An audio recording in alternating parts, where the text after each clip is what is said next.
Thank you very much for the invitation to come today. It's been way too many years since I've been in Dalgety. I was trying to work out the last time I came. So is there an echo on that? Okay. Okay. And it's probably about 8 years. The last time I was here was in the dying days of the Victorian Labor government, the Brumby government, when we had managed to negotiate an early release or an early forgiving of the Mwamba debt so that the full releases could start 2 years earlier than otherwise anticipated. And I'll talk about that a bit later, about my experience from being inside government and finding out just how hard it is to get results, to get changes. And there's been many occasions over the last 20 years that I've been involved at different times in the Snowy River campaign and the restoration of the Snowy River, where I've been so impressed by the persistence of this community and what you have achieved. I use the Snowy River story all the time as an example into groups when I'm talking about advocacy and about community campaigns. There is no such thing as it being over, because there was nothing more over than building 3 dams across the top of the Snowy River with a tinsy little pipe at the bottom. So to get any change in that was going to involve millions of dollars, not to mention getting 3-4 governments to work together. And you would say that's got to be impossible, and that's a deal that was done decades ago. It's over, community, get over it.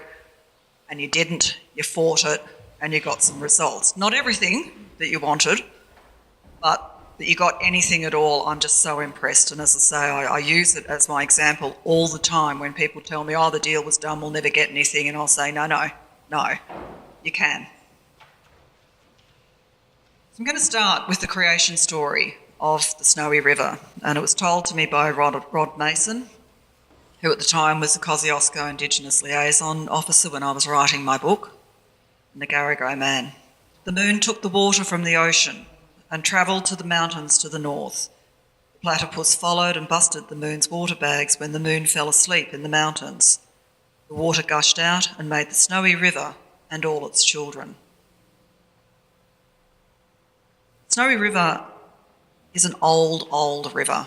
It started to form 90 million years ago across a plain in Gondwanaland, and when Australia broke away from Gondwanaland and started its slow drift north, it brought that old river with it. So it's been a life force in this part of the world for millions and millions of years. The Indigenous people are thought, from evidence, from archaeological evidence, that they came about 20,000 years ago. And of course, the Snowy River became very much a presence and part of their culture and part of their storylines. Storylines that extend right through into Central Australia and up to northern Queensland. Something from when I was talking to Indigenous people when I was writing my book, often when you read sort of early settler accounts, it comes across that somehow this was an empty landscape. But it wasn't. It was never an empty landscape that needed to be populated by white people and their cattle and their dreams. It was already full of people. It was teeming with spirits, teeming with their history, and that evidence is still there for us all to see in scar trees and in shell middens and in campsites and stone tools. And we feel that presence still here through anglicised names, and those are all around us as well from the original Indigenous names. So Jindabain or Jindabain, Suganbugan, which I've wrongly pronounced as Sugganbuggan because that's what it looks like now with the name tags, but it's still in fact pronounced in the Aboriginal way, Suganbugan. Buchan or Buckeen, what is now Buchan. And the vexed issue, as I discovered when I spent time up here all those years ago, Moanbar, which became, for the river, Moonbar, Moamba, Moanbar, several different names. And when you look at the original Indigenous name, which was Moenbar, you can see how the variations have occurred through history, and I'm not sure whether it's been resolved locally which one it is. Yeah, Moamba seems to be what people say, but I was told pretty smartly by local people also that it was definitely the Moonbar and I had it wrong. So white people, I feel like I'm telling you what you already know, but I'll go through it because this is the past of the river. White people came here as early as the 1820s. There is that tantalising story from 1948 when one of the local graziers found out in the bush a cross, and it was for a 17-year-old girl that had been buried there. The birth date for her was the 1700s. So, the late 1700s, we couldn't quite make out the last couple of things, and he was never able to find it again. So it's possible that white people found their way here even earlier than the 1820s, before the Prendergasts claimed to be the first ones in 1823 to cross the river. Of course, there was frontier conflict, inevitably, here as there was across the rest of Australia. There were killings and poisonings of the Indigenous people, and the Indigenous, even though it was said that the last of the Indigenous people died, and they died out in the 1920s with Big and Hook, of course they never left. They were always still here, and they remain here today and are gaining greater recognition. Snowy was a life force for white settlers as much as it was a life force for Indigenous people. And it was quickly legendary for its floods, quickly legendary for its amazing snowmelt flows with the surging white water and with the noise. The Star of the Sea Church here in Dalgety was named the Star of the Sea because the sound of the roaring of the river in flood reminded the builders of the crashing ocean waves. So we have the Star of the Sea here named for that life force of the Snowy River. This part of the river is hungry mongrel country too. It's like this pretty much right down to where it comes out at Jarramond onto those beautiful fertile flats through Orbost and down to the mouth. But most of this is hungry mongrel country, and that shaped the people who came to live here. Tough people to go with a tough landscape. And of course, those tough people and the stories of how they endured in this landscape inspired Banjo Paterson, of course, who brought that story to all of Australia in 1890 from the Man from Snowy River poem. Yes.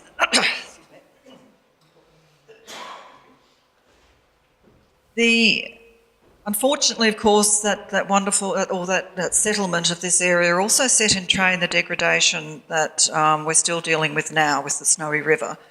Overgrazing on the plains, mobilised the sand soils, it got washed into the rivers and changed the sort of nature of them.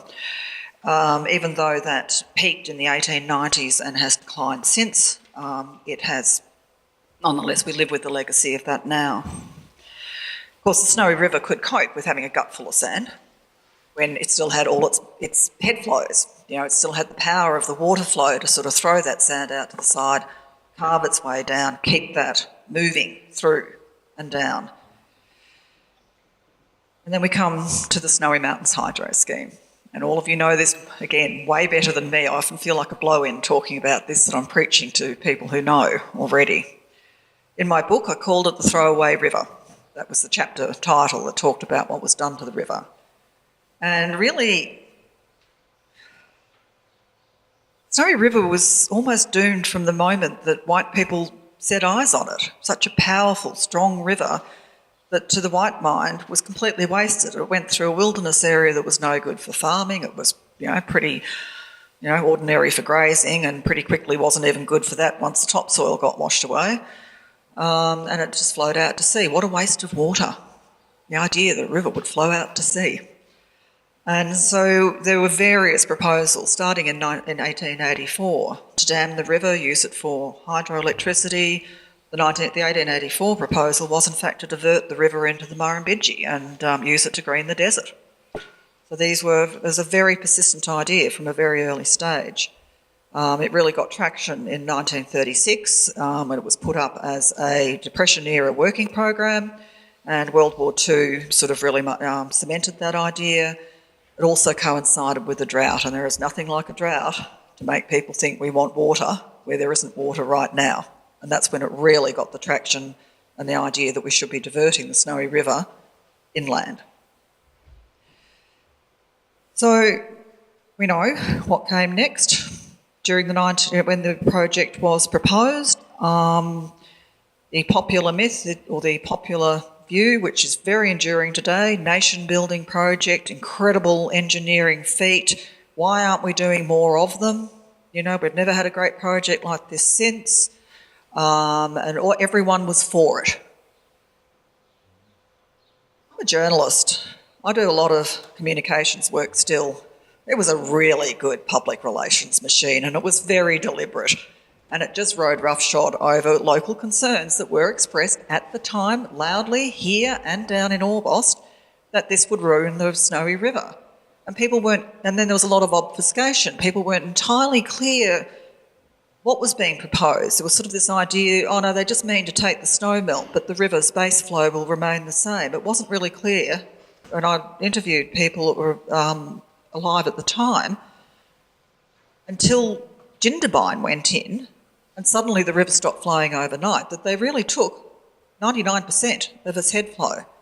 And it is an amazing engineering feat, but it also ruined 3 rivers. It ruined the Snowy River, killing it for the lack of a head flow, and it's ruined the Murray River and the Murrumbidgee River because it gave a false sense of having plenty of water, and drought-proofing the interior led to the over-allocation of the water resources there and the rapid expansion of irrigation, which we're now spending $10 billion in the Murray-Darling Basin Plan to resolve. So that's the legacy of the Snowy Mountains Hydro Scheme, as well as being, yes, rightly lauded as an amazing engineering feat. I won't take that away from them. It would never be built today. When you look at how they went about it back in the 1940s and 50s and 60s, that's the kind of thing they do in third world countries, where they just ride roughshod over the community, they pay no heed to the consequences of it, and the environment doesn't get any consideration at all. It was a different era. You would never build it in Australia today. You wouldn't get away with it, quite frankly. But that was a different era. No one thought about the environment. The only thought at the time was built was how much water do we need to leave going down that top 30, 40 kilometres to meet the water rights of the landowners along the way. So environmental consequences, just not in there. So we come to the part of the story. Again, all I did was write the story. All of you lived it. And it began in 1991, ironically, with a flood, which highlighted to the people of Dalgety, because that led to a discussion at the council about, look, we don't really want to spend the money to repair the damage that flood has done to the Dalgety caravan park, so we'll just close it. And a realisation in the community, close the caravan park, it's thin edge of the wedge. What comes next? The community, we can't get any people in to stay. The school's already on the brink. We're struggling already, and people are just taking more and more away from us. And the first thing they took away from us was our river, which used to be a life force for this community as well. It brought in people to do trout fishing. It was, people came here. And so the Snowy River campaign was born in 1991, brought in the Orbost community, who are also concerned because by this stage the river was dying down there as well. They just had this massive 14-kilometre sand plug, not enough flow anymore to actually carve a channel through it. The thing had just flattened out and fish couldn't get through. And of course they were concerned in the next big flood that there was no river channel to carry any of that flood, and it would just take out the whole flats again. So I come back to that idea of what could be more over as a cause than the Snowy River, which is what you bumped up against for 10 years. I take my hat off to you for sticking with it, because you certainly achieved a lot in that 10 years just through sheer dogged bloody-mindedness and refusal to go away. So what would have seemed like a fairly quixotic kind of idea, you managed with, to take advantage, like all good campaigns, every opportunity. So they decide they want to corporatise the Snowy. You manage to get the idea there needs to be a Snowy water inquiry, that part of that has to be that the Snowy River's needs are considered. You also ran an amazing campaign to get national attention to it, very much trading on the iconic status of the Snowy River. And really groundbreaking was establishing the principle for the first time that a river needs its own flow for its own sake. the idea of duck water being the environmental flow, which pretty much amounts to just whatever water's left over that irrigators don't want in too many rivers, or that the Snowy Hydro doesn't want.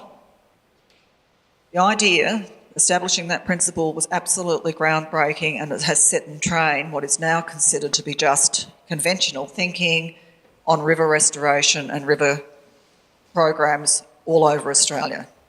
So well done. This little community here has really set in train a whole new philosophy and a whole new approach to river restoration everywhere. So you achieved the inquiry, you forced the governments to pay attention, you refused to go away, you managed to get the popular media behind you, and as in all good campaigns, you got lucky. There's always a point, and you exploited your opportunity. And that was the 1999 election in Victoria, so you had an upset victory against Jeff Kennett, completely unexpected. Craig Ingram ended up being the power broker, and in being the power broker, obviously part of what he said was he would support the party that committed to a 28% flow in the river. Both of them did that, but he felt Steve Bracks was genuine. Now, Steve Bracks at the time didn't know that much about the Snowy River, he just wanted to be Premier. So he made the commitment, and once you sort of got inside the process and thought and had a look at just how hard it would be, how challenging it was going to be, starting with to get any extra water you need to spend millions of dollars modifying the dam wall, he might have been forgiven just in the, this is politics, for maybe trying to back away from it after getting the commitment, and he didn't. He said he'd try and do it, and he did. And so you sort of were lucky. You got a politician there who was prepared to give his all to try and make good on his commitment. You're also lucky that Jeff Kennett managed to totally offend Bob Carr during his time as Premier, and Bob Carr, with a rush of blood to the head, rang Steve Bracks and said, absolutely, we're with you, we're going to get the Snowy River, and subsequently was advised by several of his ministers that was a really stupid commitment to make, but again, good on Bob Carr, he made the commitment, he made it publicly, and he stuck by it, and I'm glad that he was so pleased to see Kennett gone that he was happy just to rush in and congratulate Steve. Good on you, Bob. And at the time, the Commonwealth was thoroughly fed up with the entire thing. They just wanted the damn Snowy Hydro corporatised, so they were willing to go along with it as well. So you get this aligning of all of the stars. None of that would have happened without all the foundation work that this community did in running that campaign for so many years. So the deal gets done, the promise is made, 2010 gigalitres, it's only 21% in principle. We'll try and get the 28%, so that's your first compromise. Politics becomes compromise. Something that still irritates me slightly is there was actually a commitment to 280 gigalitres, but 70 gigalitres went to South Australia because South Australia has a really good history of popping up at the very last minute and saying you can't do anything unless we sign, and what are you going to give us? So they got that 70 gigalitres that could have otherwise gone to the Snowy, but anyway, I'll try not to be bitter.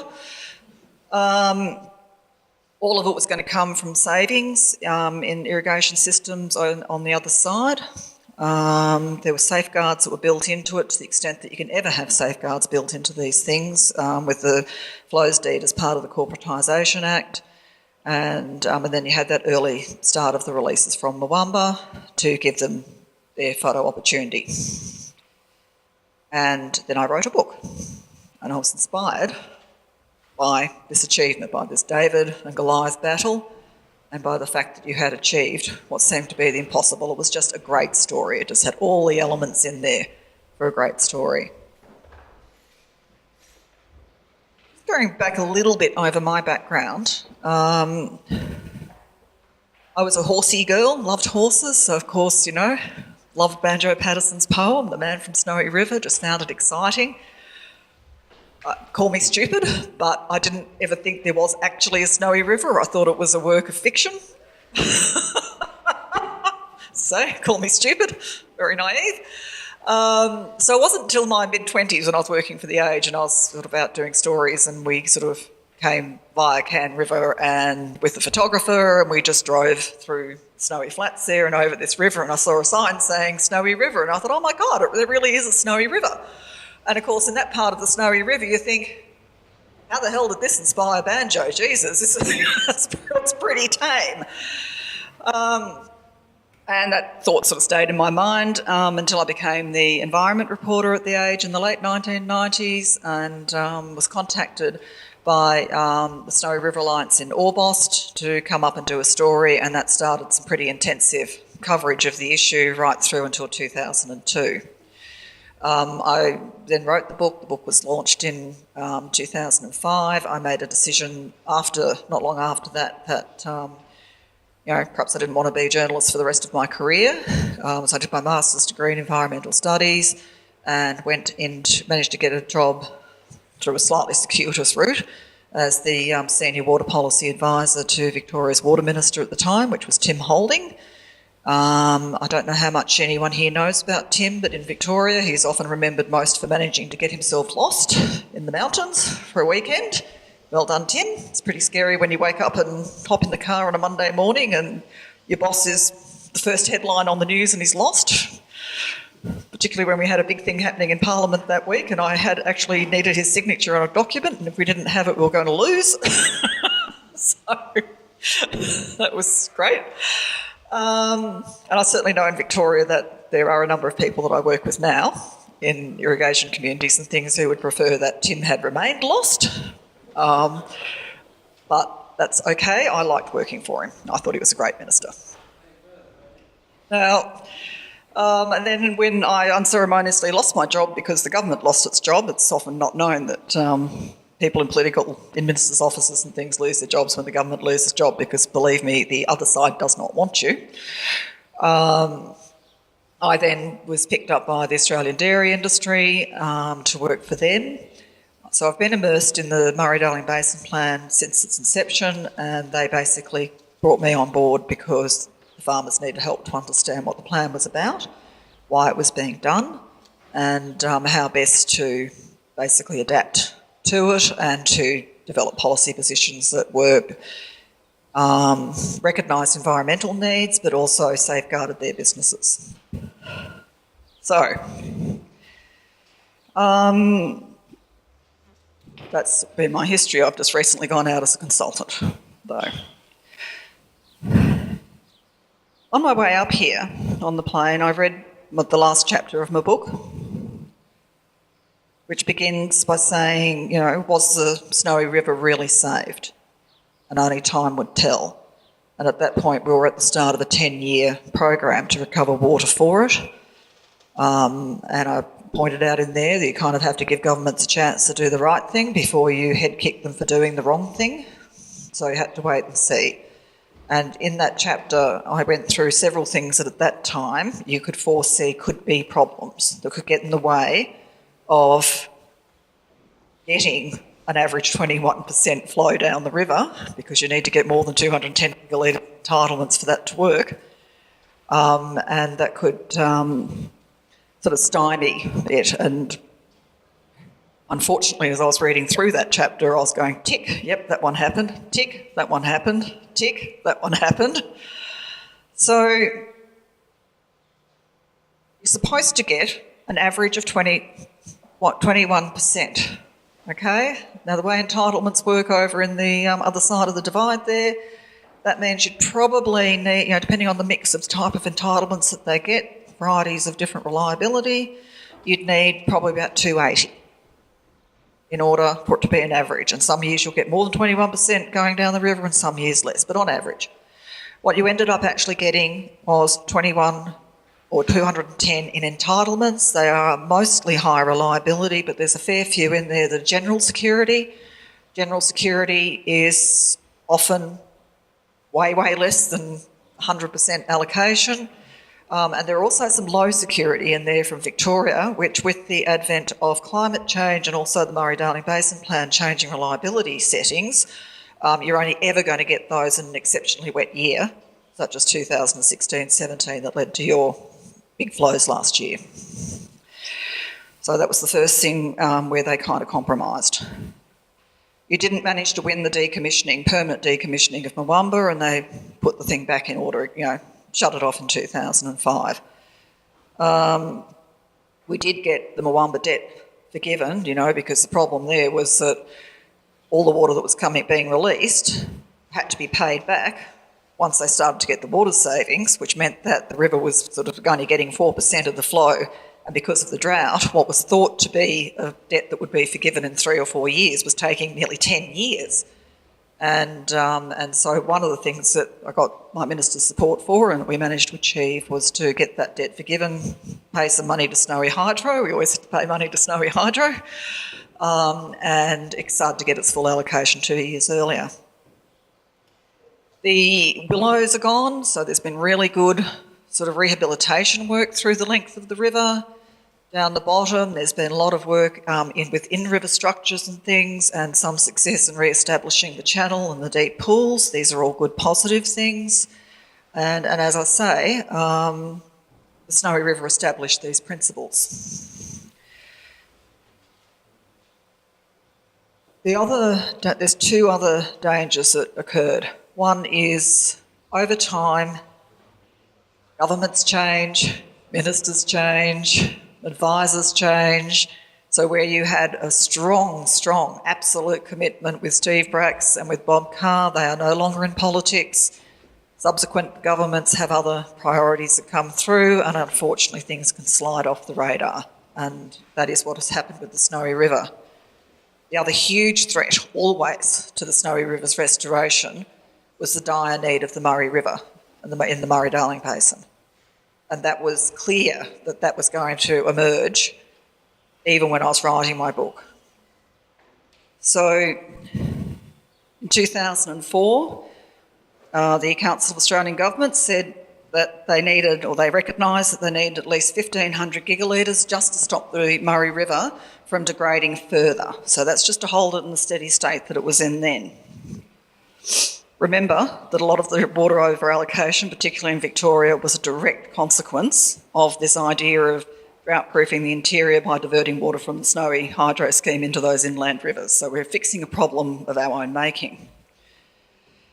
The government's decided, well, we'll try and get 500 gigalitres, okay? And that became what's known as the Living Murray. And the Living Murray then was in direct competition with Water for Rivers to recover water for environmental flows. And since all the low-hanging fruit was being picked off with the good water-saving projects, the costs started to rise. And this is where we ended up with only 210 gigalitres in entitlements, because basically Water for Rivers, that was the best they could do with the money that they had. The feds did put in a bit of extra money to get it to that, because they recognised that the costs were going up and that getting water savings at $1,000 a megalitre wasn't going to work anymore. But it was the best they could do, because by the time they got to the end of Water for Rivers in 2012, it had been well and truly steamrolled by the Murray-Darling Basin Plan. The millennial drought had a huge impact, of course, too, on all of that, and really sort of led to the Basin Plan. So we've got one commitment under Living Murray to get 500 gigalitres. We then get the Murray-Darling Basin Plan, which landed on 2,750 gigalitres for the environment. $10 billion. You can only dream of getting $10 billion to get more water for your river. Wow. It's often said to be 13 billion, but actually the other 3 billion got spent on other stuff outside the basin. Thank you. One thing I'd like to say, there's a common thing, irrigators waste water. True, they used to, they don't now, I can tell you. They really don't now. There's not much, a lot of water's been recovered for the environment, and water's too expensive, too scarce, they just don't waste it. That's a good thing, I guess. So what does the future hold? There are people here today who will follow me, who will talk much better or know much better what the future holds and where the sort of issues remain for the Snowy River. The Snowy Hydro Licence Review is an opportunity to refine some practices and regulations in the Snowy River's favour. That is another great opportunity. You grab whatever you can. It's going to be hard to get political traction for some of the other changes that need to be done, in particular getting the Moomba River flowing again. I just think that's I think it's a no-brainer, but you will struggle, just at the moment anyway, to get the political attention on that because the political mind is obsessed with the basin plan. So just finally, the Snowy River is a seductive muse and inspires sensible and rational people to do extraordinary things. And all I can say to you all is stay inspired. I wish you the best of luck and thank you all very much for having me here today.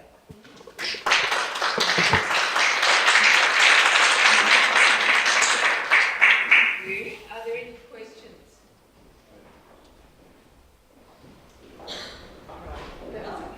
Claire, just a question. Do you have any comments on the security level of the entitlements that were recovered out of the Victorian side? Because our understanding is this year we're getting about 12% rather than 21% that we got last year. But a lot of that is because the recovered entitlements were of general security rather than high security water. Have you got any comments on, what you were saying about the competition and how that arose? So this is actually a common problem. This is a common issue in the Murray-Darling Basin Plan as well with water recovery. So what your portfolio of entitlements for the Snowy River is a mix of high reliability out of Victoria and general security and some low reliability, not much, and general security out of New South Wales. So Victorian high reliability gets 100% allocation pretty much every year. The only time, eventually, sometimes it takes a while to get there in a dry year, and the only times it didn't was in the depths of the drought where we had 2 years where it fell short of 100%. So that means for the Snowy, and then your general security is somewhere under that. So what it means, why you're only getting 12% this year, is because that's your 100% allocation against your Victorian entitlements in the Snowy River portfolio, but you've got zero allocation against your general security out of the New South Wales Murray system, so you're not getting any water from there, and you're only getting 7% allocation of the portion that are Murrumbidgee entitlements. It's one of the risks around the way that the water was recovered in the form of entitlements that are then tied to circumstances in a completely different catchment.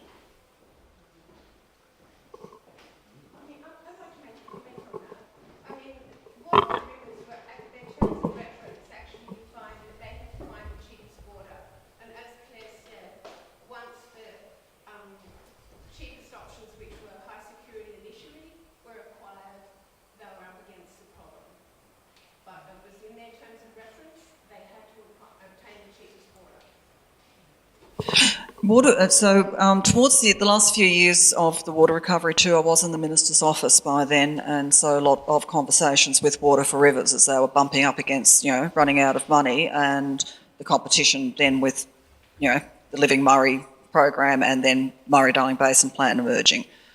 And they were supposed to only get their water through water-saving projects. 80%. Sorry? 80%.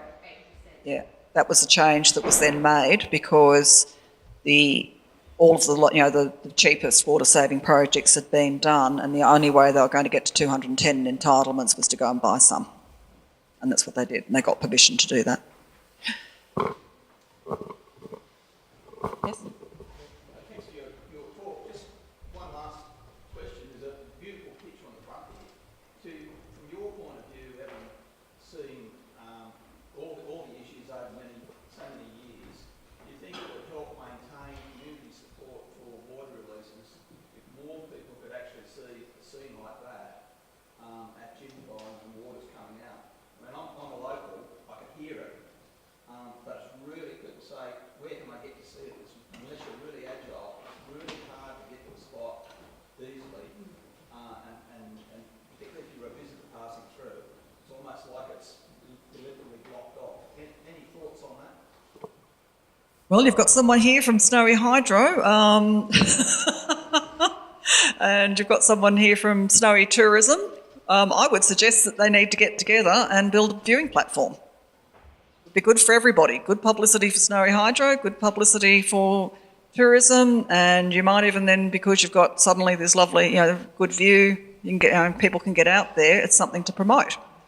Then you might even manage to get, the Today Show or Sunrise or whatever it's called. People like that to come out and do a show there, standing with that in the background. It's all about making it easy to get the story out there. I think it's really important, otherwise people hear about it, but unless you see it, you don't understand. No, and it's amazing to see it. It's a fantastic site, although you're not going to get it this year, unfortunately. Yeah. It's all about publicity, and if you're going to try and get that political, mind set away from the Murray-Darling Basin Plan, which really is a gigantic beast, I can't believe, it keeps me employed, but Jesus Christ, it feels like, half the time it's Groundhog Day. Am I really having this conversation again 10 years later? Yeah, but if you want to get the political mind back again onto some of the things that need to be done here, it's all about getting it out there and making it visible.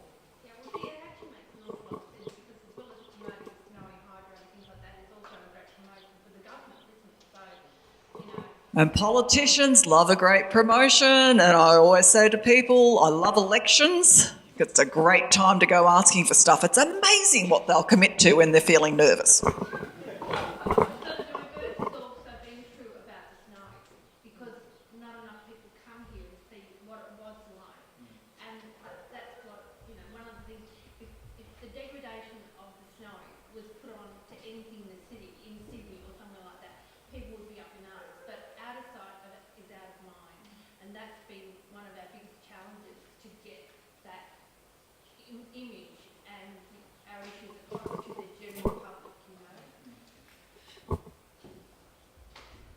Things go in cycles, so I'm absolutely confident at some point the cycle will come back in your favour. It's just there's an awful lot of distractions and have been in politics on a bunch of a whole other issues. So it's not working in your favour either, just at the moment. Hopefully we'll get some stability and a bit of airspace in the political mind to start thinking about some other things.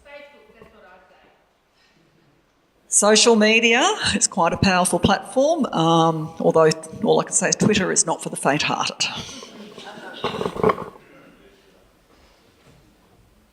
question there. Has there been any extra water in the Darling Basin recovered from the corruption that was revealed over a year ago? Quick answer is no. So with the Four Corners report, what that revealed was some fairly, not fairly, basically dropping the ball on compliance with water sharing arrangements. I'll leave it to the courts and ICAC and so on to make their findings. At face value, they were able to divert water that was supposed to be part of the environmental flows up there, and they were able to, because it sort of gets re-regulated and stuff, and they were able to put it onto their properties instead. They're not doing that anymore, so the water that should be coming down the river is coming down the river now and not being diverted. So in a sense, they didn't need to recover more water, they just need to stop it being diverted and let the river run. It is quite problematic up in the Darling system though, because it's not highly regulated and highly monitored and neated in the way that the Southern Basin is. It's not to say people don't try and game the system down there, people are people, but it's a lot harder to get away with it in the south. It's highly modified rivers, highly regulated and highly metered. So they're pretty much sort of know where all the water is and should be. Up in the Darling, they don't have the big dams, so it's not regulated releases. It's just the harder thing to monitor. But they weren't monitoring it. They weren't enforcing compliance. So it's pretty easy to game the system if everyone's turning a blind eye. I just want to say that I can help if I can. No, there's two. Oh, you're next and then Louise. Okay. Yeah, no, you go. You're next. So I can help you out with that. My name's Terry Corn. I'm president of the Australian Floodplain Association, which is involved in the Murray-Darling Basin Plan issue. Oh, lucky you! And we're involved in the planning program, so I can give you a full brief on what's happening, and we're still working on issues. It's basically as you described, but I can give you a full bubble on where we are now and what's happened. One of the offenders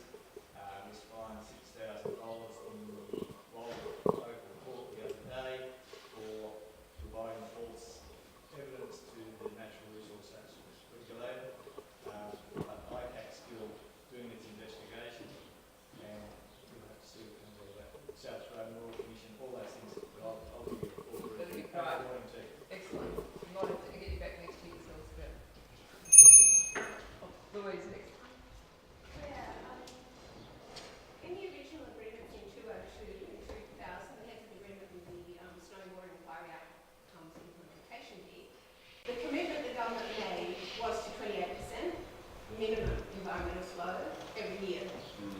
That only 21%, or with base passing flows included, 21% was funded. Considering the current state of Murray, and we would probably agree that there's zero zilch of chance of getting any more water out to offset increased flows into the Snowy. What method do you think can be used to deliver that commitment that the three governments made in 2002 to deliver 21%, which would be 294 gigs of water savings, or at least water release plus the additional 33 passing flows? So first, I'd agree with you. Your chances of getting more water out of the Murray-Darling Basin are zilch. There's a huge fight currently. They've got 2,100 gigalitres so far, which coincidentally is pretty close to the amount of water that's diverted out of the Snowy scheme into those two rivers. So go figure. And as you'd be aware, there's a huge socio-economic impact from that. There are environmental benefits being delivered though. So the basin plan is doing what it's supposed to with the water it's got.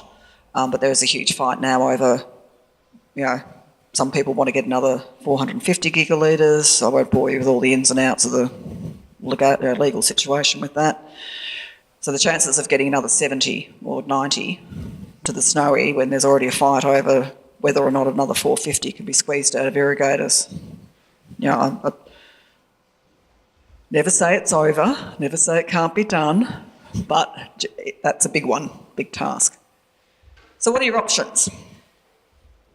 You could try and find someone who's really, really rich and is a lovely benefactor and has millions of dollars to go and buy the entitlement for you off the market, which they can do.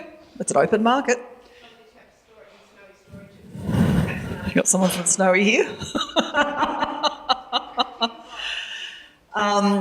That is your other option, though, is to try to get some modification in the Snowy hydro licence, or to in some way, there's always money involved in these things, is to buy that water with the foregone cost of electricity generation, which we can have a big argument about, what costs that really represents, etc., etc.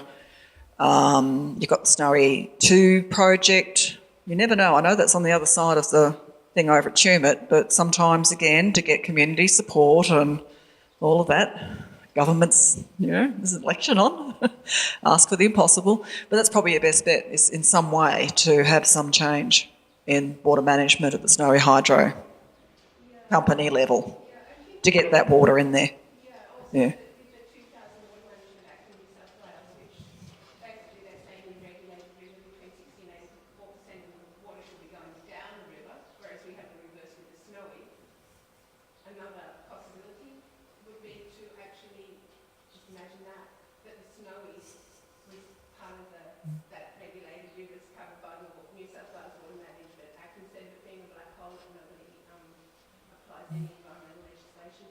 Yeah, well, that's again another possibility.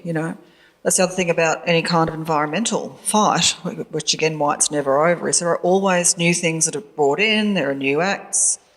There's always review processes. There's always chinks. There's always opportunities to go in and try and revisit things. But it, as you all know, are painfully aware, it does take time and it takes effort and a lot of shoe leather, and you do start feeling like it's Groundhog Day.